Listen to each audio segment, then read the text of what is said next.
আমাদের এই নির্বাচন পদ্ধতি প্রত্যেক 3 বছর আর 6 বছরে একটা ইলেক্টেড তো আমরা এখন শ্রমিকটাকে পেয়েছি। শ্রমিকরা এইবার পুরো টিম আমাদের সুকান্তদার এইবার বেশি আমরা সহযোগিতা পাবো ওনার কাছে। আর যত আমাদের পুরনো কার্যকর্তা তারাও চার্জ হয়ে উঠে এসছে। এইবার কেউ বাড়িতে বসে থাকবে না, আমরা সকলেই মিলে 2026-এর জন্য কাল থেকে নেমে যাবো। নতুন পুরনো ঐক্য লড়াই কি আমরা দেখবো? না, কোনো লড়াই আগেও ছিল না, এখনো নেই। মানে রাজনৈতিক লড়াই এইবার কি হচ্ছে, রাজনীতির লড়াইও আমাদের, এটা বিজেপি।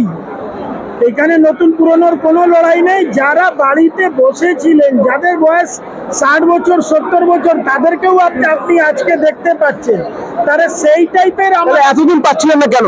না, সেই টাইপের কার্যকর্তারা যখন বাড়ি থেকে এখানে চলে এসছেন, তার মানে আর কেউ বাড়িতে বসে সুকান্তদা কি সেভাবে করতে নিতে পারছিল না? না, সুকান্তদাও নিয়েছেন, না হলে এত ভালো রেজাল্ট কি করে আসতো?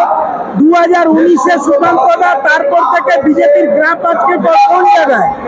আমরা তো দিন প্রতিদিন আমরা এগিয়েই যাচ্ছি। সুকান্তদা, আবার শ্রমিকদা, আবার কেউ আসবে, সব কিন্তু বিজেপিরই কাজ করবে। আর বিজেপির সমস্ত কার্যকর্তা আমাদের লিডারশিপের যে উনি দায়িত্ব দেবেন সে অনুযায়ী কাজ হয়। 26-এর লড়াইটা কিরকম হবে? 26-এর লড়াইটা কিরকম হবে? 26-এ আমরা এখানে বিজেপির সরকার করবো।